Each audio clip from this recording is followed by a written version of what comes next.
Assalamualaikum sahabat lovers yang pastinya baik hati, tidak sombong, dan juga tidak lupa dengan Sang Pencipta. Bagaimana kabar kalian hari ini? Semoga sehat selalu dan dilimpahkan rezekinya.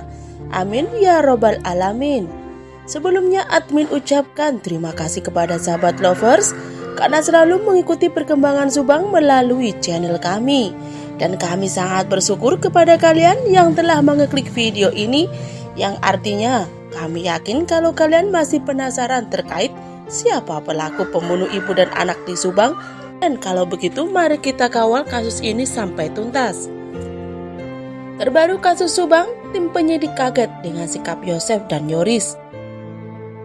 Namun sahabat lover, sebelum kita lanjut bisalah kalian tekan tombol subscribe dan aktifkan tombol notifikasi agar channel ini lebih berkembang. Jika sudah, yuk kita simak kembali pembahasannya.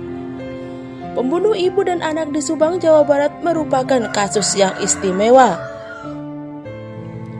Kenapa istimewa?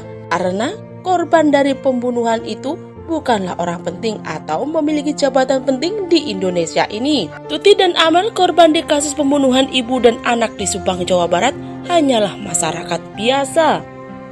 Lalu, kenapa sampai saat ini pembunuhan ibu dan anak di Subang masih juga belum terungkap siapa pelakunya? Polisi masih kesulitan dalam mengungkap siapa pelaku pembunuh ibu dan anak di Subang yang sampai saat ini memasuki bulan ke-6. Muncul nama-nama yang paling banyak dicurigai oleh masyarakat, justru nama-nama yang seharusnya membela Ibu Tuti dan Amel pada saat terjadinya kasus ini. Misalnya Pak Yosef yang dinilai masyarakat malah membela diri, bukan membela kedua korban. Tidak salah pandangan masyarakat seperti itu, tapi kita lihat konteksnya bahwa pada saat pertama kali muncul kasus Subang, semua mata tertuju kepada Yosef saat itu.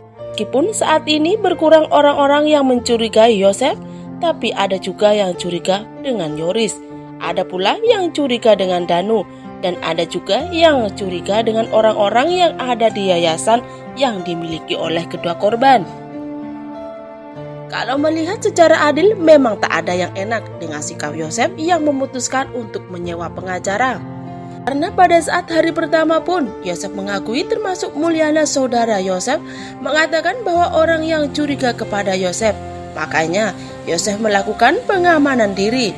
Tapi yang menjadi aneh jika Yoris yang di awal kasus Subang muncul, Yoris terang-terangan secara nyata, baik itu melalui channel YouTube ataupun media massa, sangatlah menyerang ayahnya, yaitu Yosef. Kita semua yakin pada saat dilakukan BAP di kepolisian pasti juga menyampaikan hal-hal yang menyerang Yosef dan juga Bu Mimin beserta keluarga dari pihak mereka.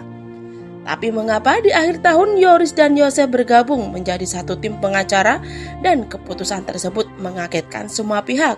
Bukan hanya para admin yang kaget, bukan cuma kita netizen semua, tapi juga tim penyidik mulai dari Polsek Subang, Polres, Polda Jabar, bahkan sampai Mabes Polri pun mungkin kaget kalau melihat keharmonisan mereka dalam tanda kutip. Terlepas itu harmonisnya nyata dari hati atau hanya tuntutan media, dikarenakan ada citra yang ingin diwujudkan. Itu adalah hal yang memang berada di masyarakat sekarang. Apakah bersatunya Yoris dan Yosef karena satu tim dengan Danu? Mereka ada banyak kejanggalan. Ada banyak hal-hal yang dinilai Yoris kebohongan di Danu, tapi dikambing hitamkan kepada Yoris. Misalnya disuruh ini, disuruh itu, semua atas nama Yoris, padahal tidak semuanya. Dan hal itu yang beredar di masyarakat sampai saat ini. Dan juga masuk akal logika kenapa Yoris mau mengambil keputusan seperti itu. Ataukah juga ini salah satu strategi dari orang-orang yang mencurigai keluarga inti dari Tuti dan Amel? Jangan-jangan dari keluarga inti ini juga terlibat dalam kasus Subang. Namun, ini belum ada alat bukti yang mengarah kepada Yoris, termasuk belum ditemukan jejak dari Yoris yang mengarah ke kasus Subang. Namun, kalau untuk Yosef, menaruh kecurigaan di bagian bercak darah atau noda darah di bagian baju Yosef. Suka nggak suka, itu adalah hal yang memang sudah tersebar di media massa dengan sekali lagi tegaskan ini adalah dugaan.